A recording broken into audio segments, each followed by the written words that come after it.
जहाँ बरुणेई पीठरे जमिला रज महोत्सव एने जिला प्रशासन पक्षर प्रस्तुति आरंभ होइथिला।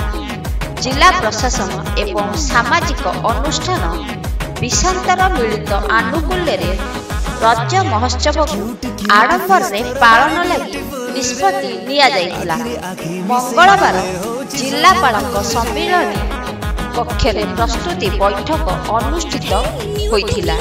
रज संक्रांति ठारू 3 दिन व्यापी हेबाकु थिबा उक्त महोत्सवर कार्यसूची संपर्क में आलोचना करा जाइथिला। पिलांक मध्यरे रजदोली, रजपान भंगा, हुलहुली, पुची, पाइक आखड़ा आदि प्रतियोगिता अनुष्ठित होइथिला। जिला संस्कृति विभाग सांस्कृतिक कार्यक्रम आयोजन व्यवस्था करा जाइथिला।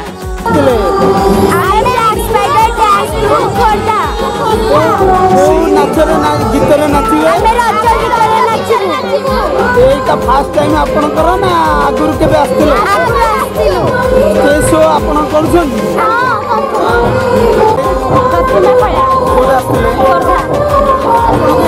बरुणे रज महोत्सव केमिते लागु बहुत बड़ा लागु आपनकर पिला एठी डांस करछन ना कोन ना पिला डांस करथले एबे डांस करथले हम सार ताका तरफ फास्ट टाइम नहीं फास्ट टाइम आज्ञा आगुरु आस्तिले एटा अनुमति केमिते लागु बहुत बड़ा लागु जागा पे छाते बहुत भल लागु रज महोत्सव केमिते लागु बहुत भल लागु फास्ट टाइम आस्तिले महोत्सव आग महोत्सव अपेक्षा केमिते लागु आग अपेक्षा भल लागु भल डिसिप्लिन अछि सब भल करते प्रशासन तरफ रे एठी केमिते कोन सुविधा कराई सब कोन सुविधा अछि सब कोन भल जागा अपेक्षा पिला सब कोन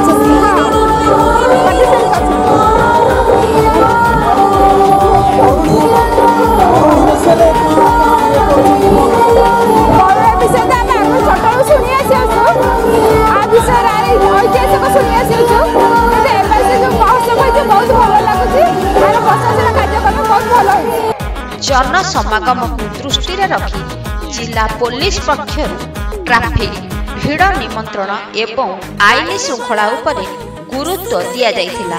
अधिक संख्यक पुलिस मुतयन करा जिवो बोली अतिरिक्त एसपी एसएन मुर्मू कहिथिले। जन स्वास्थ्य और पौरपालिका पक्षर ट्यूबवेल मरामती करा जिबा सह पानी टैंकर व्यवस्था करा जाइथिला। पौरपालिका पक्षर जातीय राजपथ एवं उत्सव स्थान में 2टी तोरण निर्माण आलोकीकरण और परिमल बरुणेई मंदिर पार्श्व परिष्कार बरुणेई छकरू पाददेश पर्यंत आलोकीकरण दुकान और स्टल गुड़िक विद्युत जोगान व्यवस्था होइथिला। विद्युत जोगान पाई टीपीसीओडीएल एवं अग्निशम सेवा संस्था पक्षर मंच स्टल एवं दुकान पाई अग्नि निरापत्ता व्यवस्था करा जाइथिला।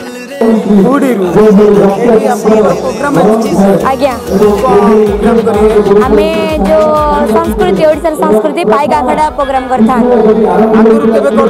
आज्ञा एडी प्रत्येक वर्ष हम एडी आसु केमिते लागु बहुत खुशी लागे एडी आसी के आगुरु आपन को केमिते लागुला ए वर्षटा केमिते अधिक भल लागु ना कम लागु आगो जेमते लागुतला एबे बहुत उन्नति हेछि एबे और भल लागु आगठ मध्य आगो जति थिले बहुत किछ उन्नति हेलानी त एबे आगठ मध्य और भल लागु आज्ञा आज्ञा नहीं निश्चय निश्चय आपण देखिए निश्चय जानि परबे। बरुणेई पीठ को रंग और सौंदर्यकरण सह अतिथिक बरुणेई बंगला संरक्षित रखा जाइथिला। जिला स्वास्थ्य विभाग पक्षर प्राथमिक चिकित्सा केन्द्र और एम्बुलेंस व्यवस्था करा जाइथिला। महोत्सव को अधिक आकर्षणीय तथा सरकारी योजना लोकाभिमुखी निमंते डीआरडीए सर्वशिक्षा अभियान स्वास्थ्य कृषि उद्यान विभाग आत्मा एवं ओरोमाक्स पौरपालिका मत्स्य और प्राणी संपद मृत्तिका संरक्षण वन विभाग एवं ଏବଂ ବିଭିନ୍ନ ରାଷ୍ଟ୍ରାୟତ୍ତ ବ୍ୟାଙ୍କ ପକ୍ଷରୁ ଷ୍ଟଲ ଖୋଲା ଯାଇଥିଲା। ଏହି ମହୋତ୍ସବକୁ ପର୍ଯ୍ୟଟନ ମାନଚିତ୍ରରେ ସ୍ଥାନ ଦେବା ପାଇଁ ଦାବି ହୋଇଥିଲା। ଏହି ମହୋତ୍ସବକୁ ଅଧିକ ଆକର୍ଷଣ କରିବା ଲାଗି ରାଜ୍ୟ ସଂସ୍କୃତି ଓ ପର୍ଯ୍ୟଟନ ବିଭାଗ ପୂର୍ବାଞ୍ଚଳ ସାଂସ୍କୃତିକ ପରିଷଦ ପକ୍ଷରୁ ବିଭିନ୍ନ ରାଜ୍ୟର ଯୋଜନା ବ୍ୟବସ୍ଥା ଲାଗି ଜିଲ୍ଲା ପ୍ରଶାସନ ପକ୍ଷରୁ ପ୍ରସ୍ତାବ ଦିଆଯାଇଥିଲା। ମନ ସୁମିତ୍ର ପ୍ରଧାନ କୋଉଠି ଆସିଥିଲେ? ଆମେ ପିପିଲିରୁ ଆସିଛୁ। ରଜ ସେଲିବ୍ରେସନ୍ କରୁଛନ୍ତି କେମିତି କ'ଣ? ରଜ ତ ଆମର ହେଲା ଓଡ଼ିଆ ଗଣପର୍ବ ରଜ। ରଜରେ ଝିଅମାନେ ତ ସଜବାଜ ପ୍ରଥମ ରଜ, ତାପରେ ରଜଟା ଆମ ଓଡ଼ିଆ ପର୍ବ ଗୋଟେ ପାରମ୍ପରିକ ପର୍ବ ଯେହେତୁ ହେଲା ହେଉଛି ଦୋଳି ଖେଳା ମିଠା ପୋଡ଼ ପିଠା ପିଠାପଣା ଭଲ ମନ୍ଦ ରଜ ସେଲିବ୍ରେସନ୍ ହେଉଛି। ଆମେ ଆସିଥିଲୁ ବୁଲାବୁଲି କରିବା ପାଇଁ ଏମିତି ଆଉ। କୋଉଠି ଆସିଥିଲେ? ପିପିଲି ବ୍ଲକର ଦାନ ମୁକୁନ୍ଦପୁର ଗ୍ରାମ। ରଜ ସେଲିବ୍ରେସନ୍ କେମିତି ପାଳନ କରୁଛନ୍ତି? ରଜ ସେଲିବ୍ରେସନ୍ ତ ବହୁତ ଭଲ ଚାଲିଛି। ସହରମାନଙ୍କରେ ଏବେ ଦୋଳି ଫୋଳି ଦେଖିବାକୁ ମିଳୁନି, ଆଉ ସେଇ ପାର୍କ ଏଇଠି ଆସି ସେଲିବ୍ରେସନ୍ କରିବାକୁ ପଡ଼ୁଛି ଆଉ। ଫେମସ୍ ତ ମାନଙ୍କରେ କିଛି ଦୋଳି ଫୋଳି କିଛି ଏବେ କହିବାକୁ ଗଲେ ଦୋଳି ଆଉ ଦେଖିବାକୁ ଯାଉନି, କେବଳ ଇନଷ୍ଟା ଫେସବୁକ୍ ଟ୍ୱିଟର ଏଇଟାରେ ହିଁ ରଜ ବନେଇ ଦେଉଛନ୍ତି। ରଜ ତ ପୋଡ଼ ପିଠାଟା ଫେମସ୍। ପ୍ରାଣନାଥ ସ୍ୱୟଂଶାସିତ ମହାବିଦ୍ୟାଳୟ ଓ ମହିଳା ମହାବିଦ୍ୟାଳୟର ରୋବର୍ସ ଓ ସ୍କାଉଟ୍ ଓ ଗାଇଡ୍ସ ୟୁନିଟ୍ ଶାନ୍ତି ଶୃଙ୍ଖଳା ରକ୍ଷା ଲାଗି ନିୟୋଜିତ ହୋଇଥିଲା। OTDC ପକ୍ଷରୁ ଏକ ସ୍ୱତନ୍ତ୍ର ଷ୍ଟଲ୍ ପାଇଁ ଅନୁରୋଧ କରାଯିବା ଲାଗି ନିଷ୍ପତ୍ତି ନିଆଯାଇଥିଲା। ଅର୍ଚ୍ଚନା ପଟ୍ଟଶାଣୀ କୋଉଠି ଆସିଥିଲେ? କୁମାର ବସ୍ତ। କେମିତି ରଜ ସେଲିବ୍ରେସନ୍ ପାଳନ କେମିତି କ'ଣ କରୁଛନ୍ତି? ରଜ ଫାଷ୍ଟ ଆମେ ପହିଲି ରଜ କାଲି ଆମେ ମାମୁଁ ଘରକୁ ଆସିଥିଲୁ, ସେଠି ଖାଇବା ପିଇବା କଲୁ, ତାପରେ ସେଠି ବି ଦୋଳି ସବୁ ଖେଳିଲୁ, ତାପରେ ପାର୍କ ଗଲୁ, ତାପରେ ବରୁଣେଇ ଠିକି ବି ଯାଇଥିଲୁ, ତାପରେ ଆଜି ରଜ ସଂକ୍ରାନ୍ତିରେ ଆମେ ପାର୍କ ହେଇକି ଆସିଛୁ। ସମସ୍ତେ ସବୁ ଭଉଣୀମାନେ ସାଙ୍ଗ ହେଇକି ଆସିଛୁ। ଅତିରିକ୍ତ ଜିଲ୍ଲାପାଳ ସାଫଲ୍ୟ ମଣ୍ଡିତ ପ୍ରଧାନଙ୍କ ଅଧ୍ୟକ୍ଷରେ ଆୟୋଜିତ ଏହି ବୈଠକରେ ପୂର୍ବତନ ବିଧାୟକ ଜ୍ୟୋତିରିନ୍ଦ୍ରନାଥ ମିତ୍ର, ଖୋର୍ଦ୍ଧା ପୌରାଧ୍ୟକ୍ଷା କନକଲକ୍ଷ୍ମୀ ମହାନ୍ତି, ଅତିରିକ୍ତ SP SN Murmu, CDMO Rajalakshmi Patnaik ପ୍ରମୁଖ ଉପସ୍ଥିତ ଥିଲେ।